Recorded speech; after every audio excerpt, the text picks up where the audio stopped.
El feminismo ha sido una palabra que a través del tiempo se le han acuñado muchas especificaciones. En varios textos y libros podemos encontrar diversos significados. A mí me gusta el de Nuria Varela.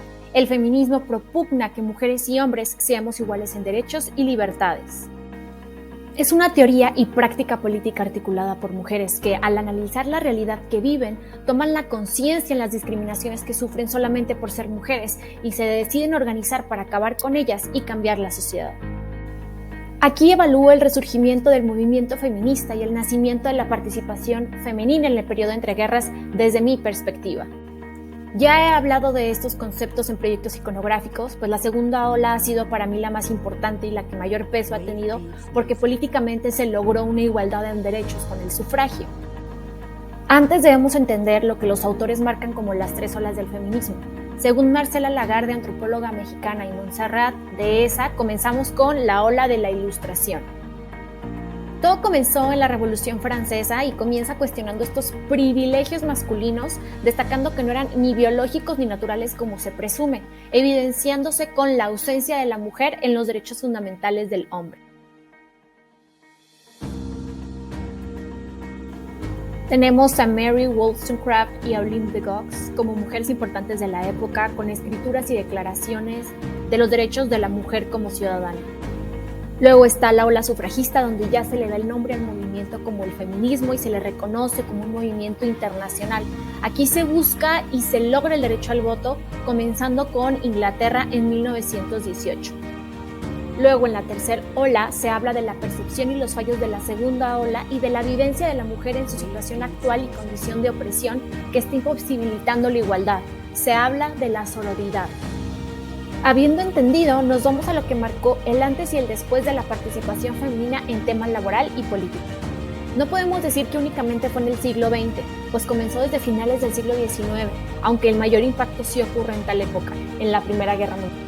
Aquí el mundo se entera de las actitudes de la mujer, entre el medio del caos y los cambios políticos. Así entonces viene la necesidad de la mujer de contribuir a la economía de guerra.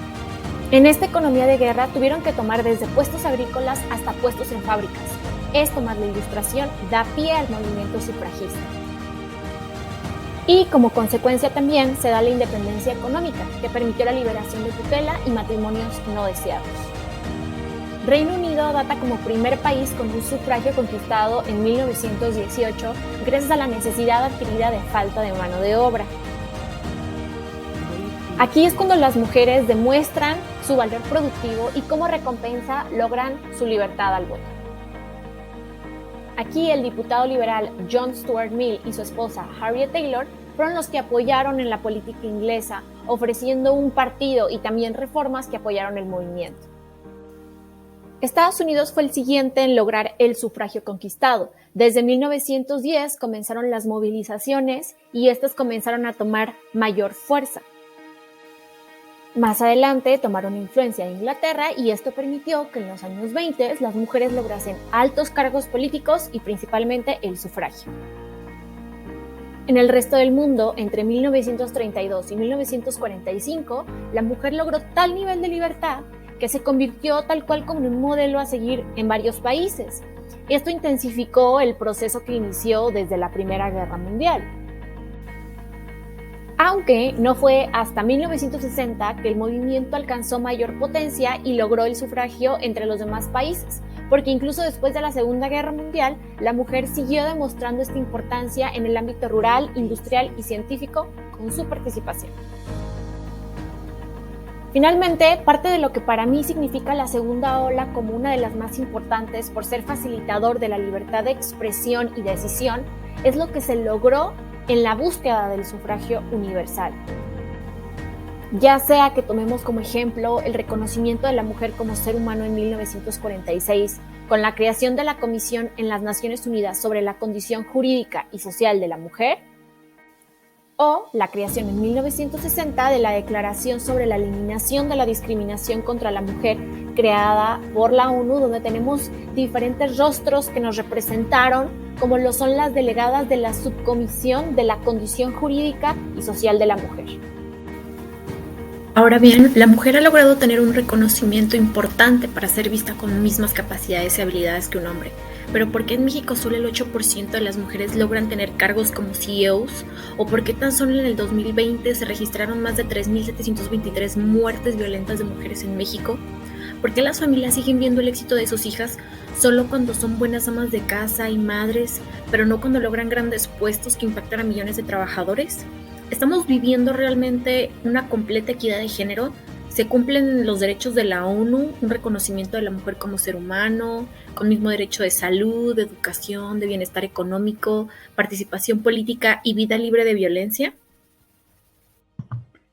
Para ver en dónde estamos paradas en México, tenemos a una experta en el tema, una joven apasionada y que además está interesada por difundir la causa entre hombres, mujeres y jóvenes. A Lucero Espinosa, por favor, platícanos un poco más de ti y de tu labor.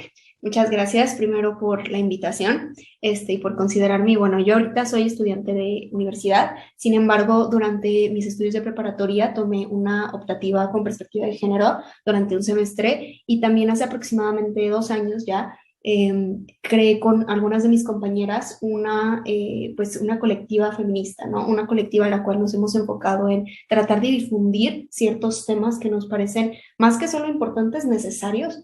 Y obviamente en esta hemos tratado de crear ciertas ponencias con personas pues realmente expertas, ¿no? Como tú dices, yo soy una apasionada, sin embargo, con personas que llevan años estudiando este tipo de teorías, y bueno, obviamente en nuestros procesos al formar parte de estas ponencias también he aprendido mucho al respecto. Perfecto.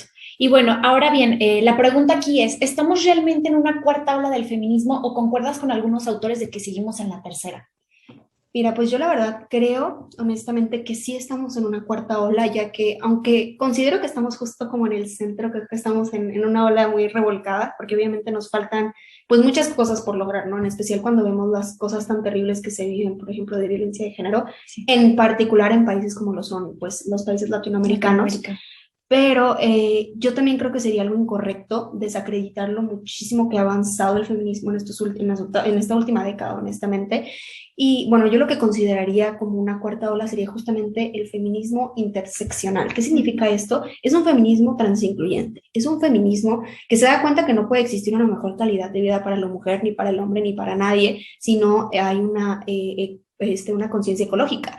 Es un feminismo que se da cuenta que no puede existir una igualdad de género si no existe una igualdad racial o social, ¿no? Es un feminismo que se da cuenta que no solamente va a incluir a identidades feminizadas, sino en general a identidades disidentes, ¿no?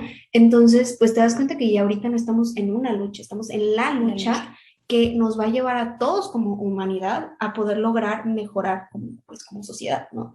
Entonces, pues sí, a mí nada más me gustaría terminar por recordar que el feminismo, incluso aunque se vive en estas olas, no es una moda, no es algo que viene y va, que de repente, no, es algo que jamás ha muerto.